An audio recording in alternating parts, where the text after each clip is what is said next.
একাদশ স্থান, যিশুকে ক্রুশে বিদ্ধ করা হলো। অবশেষে তারা সেই গন্তব্যস্থল গলগাথা, যেখানে যিশুকে ক্রুশে দেবে বলে স্থির করেছিল, সেখানে এসে পৌঁছালো। অবশেষে সৈন্যরা যিশুর দেহ থেকে বলপূর্বক পোশাকটি খুলে দিল এবং তার মুখে তিক্ত পানীয় দিল, কিন্তু যিশু কিছু স্পর্শ করলেন না। তারপর সৈন্যরা যিশুর ভগ্ন ও রক্তাক্ত দেহটি লোহার কাঁটা দিয়ে ক্রুশে বিদ্ধ করল, তার সঙ্গে সেই দুজন অপকর্মাকেও। যিশুকে ক্রুশে দেওয়ার পর সৈন্যরা তার জামা কাপড়গুলো নিয়ে 4 ভাগ করল, প্রত্যেক সৈন্যের জন্য একটি ভাগ। ভেতরের জামাটাও তারা নিয়ে নিয়েছিল, কিন্তু জামাটিতে কোনো সেলাই ছিল না। উপর থেকে সমস্তই একটানা বোনা ছিল বলে তারা পরস্পরকে বলল, এটা বরং না ছিল, এসো গান চড়ে দেখি এটা কার ভাগ্যে পড়ে। সেই অপকর্মাদের একজন তখন যিশুকে অপমান করে বলতে লাগলো, তুই যদি সত্যিই খ্রিস্ট হোস, তাহলে এবার নিজেকে বাঁচা, আমাদেরও বাঁচা।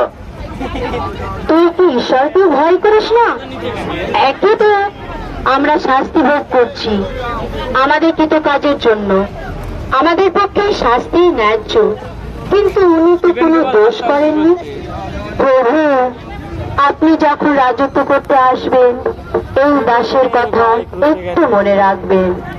আমি তোমাকে বলছি, আজই তুমি আমার সঙ্গে স্বর্গরাজ্যে স্থান পাবে। দ্বাদশ স্থান, যিশুর প্রাণত্যাগ।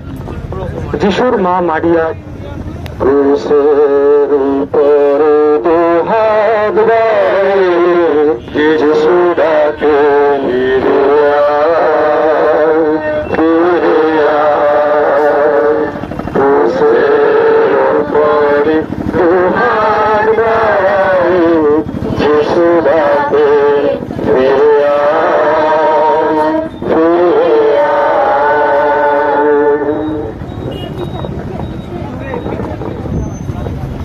দ্বাদশ স্থান, যিশুর প্রাণত্যাগ।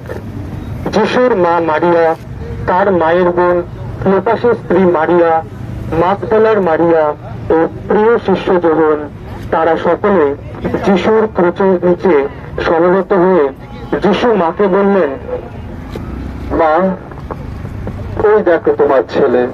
যোহনকে লক্ষ্য করে, এই দেখো তোমার মা।